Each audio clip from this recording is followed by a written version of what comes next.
few years ago, your empathy had limits. You watched the evening news, you read the morning paper, you talked to people in your community. Information came in doses. Tragedy was personal, local, and finite. The worst suffering you might encounter in a week was a single bad headline. But now, you open your phone before you even get out of bed. In the span of minutes, you witness war footage, political scandal, celebrity drama, genocide, environmental collapse, financial ruin, and viral memes layered right on top. You scroll and scroll and scroll. There is no natural endpoint. There's no emotional decompression. It's an endless buffet of global suffering wrapped in short-form entertainment. You're not overwhelmed because you care too little. You're overwhelmed because you've been forced to care too much, too fast.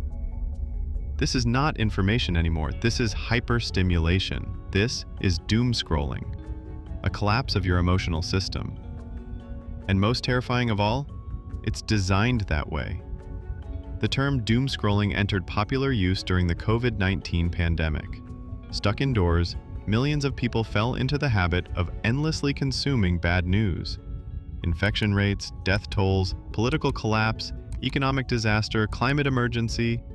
Social media became a portal directly into the worst of humanity, available 24/7. But the pandemic didn't invent doomscrolling. It simply accelerated something that had already become deeply embedded in our relationship with technology. Before the smartphone, news was filtered through journalists, editors, and television schedules. You might hear about 1 or 2 international disasters per week. Today, you're exposed to dozens per hour. Your brain didn't evolve for that. Your nervous system is ancient technology.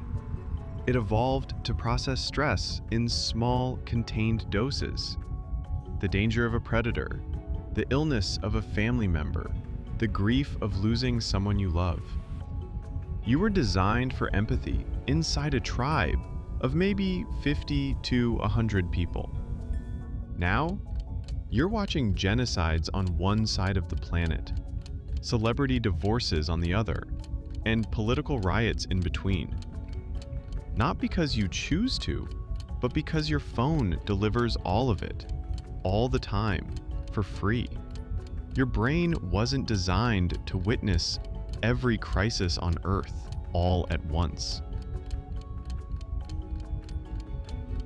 Studies from Stanford University and University College London show that chronic exposure to distressing content actually weakens the brain's ability to empathize.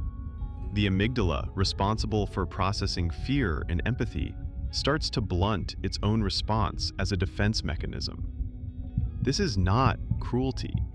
This is emotional exhaustion. You stop feeling not because you don't care, but because your mind literally cannot sustain that much emotional weight. And here's where it gets darker. You're not the one choosing what to see. Algorithms make those decisions for you, based on what will keep you scrolling. Social media platforms aren't built to inform. They're built to engage. And nothing drives engagement like outrage. You don't stumble into outrage. The algorithm feeds it to you. Because outrage pays. The more you engage, the more extreme your feed becomes. YouTube's recommendation system has been criticized for years for pushing viewers from moderate topics into increasingly radicalized, conspiratorial content. TikTok's For You page learns your triggers with brutal precision, feeding you endless loops of controversy and conflict based on microsecond behavioral analysis. Every comment, every like, every angry reaction, every pause while scrolling. It's not accidental, it's data. Your outrage is being optimized. In this new digital economy, even tragedy becomes content. Not just headlines, content, something to package, to edit, to monetize, to remix.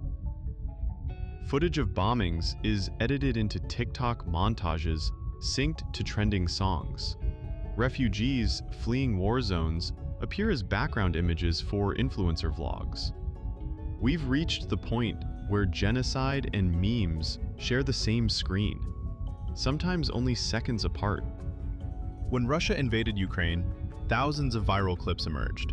Soldiers dancing on TikTok, civilians live streaming air raids, influencers turning crisis into content, sometimes complete with sponsorships. This isn't just desensitization. This is the normalization of horror, the merging of atrocity with entertainment, where the line between empathy and spectacle collapses entirely. The problem isn't that people are evil.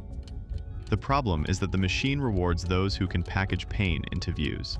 Social media doesn't just show you who's suffering, it tells you who you're supposed to care about, for how long and in what format. We call this bandwagon empathy, the illusion of global solidarity driven by trends, hashtags, and viral visibility. But like all trends, it's shallow and temporary. Empathy online has a half-life. Today's crisis becomes yesterday's trend, fast. Empathy has become currency, and like all currency online, it can be gamed. Brands, influencers, celebrities, they all participate in performative empathy. Outrage becomes part of personal branding. Speaking out becomes a content strategy. Silence becomes a PR liability. Taking a stance becomes an algorithmic engagement play. It's not about helping, it's about being seen helping. Corporations jump onto trending hashtags to appear relevant and morally aligned. Influencers post emotional solidarity videos while promoting discount codes. Entire industries have been built around monetizing outrage through merchandise, sponsored posts, and viral activism. Real empathy is replaced by optics. Outrage becomes aesthetic. Tragedy becomes a marketing opportunity. And once the trend fades, so does the empathy. The world scrolls forward. While you consume this never-ending stream of pain, fear, and outrage, someone is profiting.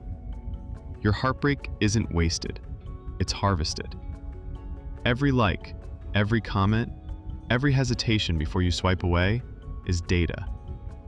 You're not just a user, you're an emotional resource.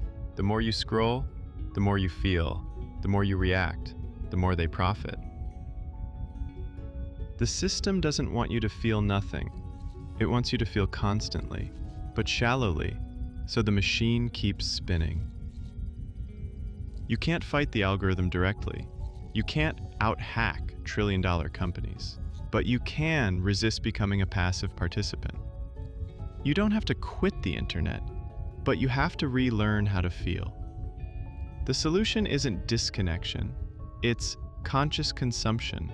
Set boundaries, limit doom scrolling, seek long-form content that allows for depth and complexity. Have uncomfortable conversations. Lean into slow empathy, not viral outrage. You cannot fix every global crisis, but you can refuse to let constant exposure hollow you out into someone who feels nothing. Real empathy isn't viral, it's slow, it's intentional, it's deeply uncomfortable, but it's the only thing that has ever changed the world. If you found this useful, or even a little bit uncomfortable, like and subscribe to Overclocked Reality for more deep dives into the digital world.